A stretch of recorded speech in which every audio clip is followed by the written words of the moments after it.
মেসিকে ছুলেই ফাউল দিচ্ছে। আর্জেন্টিনার কাছে হেরে রেফারির উপর ক্ষোভ পেরুর অধিনায়কের।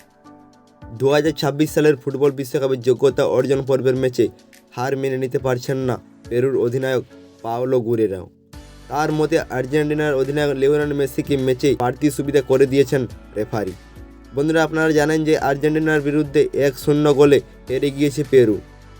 2026 সালের ফুটবল বিশ্বকাপের যোগ্যতা অর্জন পর্বের ম্যাচে সেই হার মেনে নিতে পারছেন না পেরুর অধিনায়ক পাওলো গুরেরো। তার মতে আর্জেন্টিনার অধিনায়ক লিওনেল মেসিকে ম্যাচে বাড়তি সুবিধা করে দিয়েছেন রেফারি। 40 বছর বয়সী কোচ গুরেরো ক্ষোভ উগরে দিয়েছেন রেফারির ওপর। তিনি বলেন, রেফারি যদি ম্যাচে হারিয়ে দেয় তাহলে তো মুশকিল।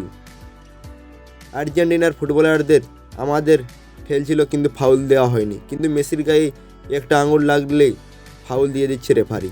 মেসির সমর্থক সংখ্যা বিরাট, কিন্তু মাঠের মধ্যে তিনি একজন ফুটবলার, যেখানে বাকিদের থেকে তাকে আলাদা করা উচিত নয় বলে মনে করেন পেরুর অধিনায়ক। তিনি বলেন, মেসি বলে কেউ কিছু বলছে না।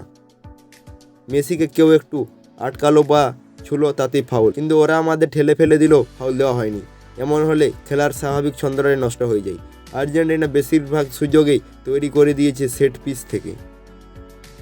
55 মিনিটের মাথায় আর্জেন্টিনার হয়ে গোল করেন লাউতারো মার্তিনেজ। তা আপনারা জানেন, তাকে গোলের পাসটি বাড়িয়েছিলেন লিওনেল মেসি। আন্তর্জাতিক ফুটবলে 58তম গোলের পাস বাড়ালেন তিনি।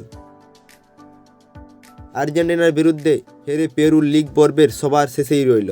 প্লে অফ বা সরাসরি যোগ্যতা অর্জন করতে আগামী ম্যাচগুলিতে বেশ পরিশ্রম করতে হবে গুরেরোদের। তো বন্ধুরা, এই নিয়ে আপনার কি মন্তব্য অবশ্যই কমেন্টে জানাবে। আর এরকম ধরনের ফুটবলের খবর পেতে আমাদের চ্যানেলটিকে অবশ্যই সাবস্ক্রাইব করবেন। ধন্যবাদ বন্ধুরা, দেখা হচ্ছে পরের ভিডিওতে।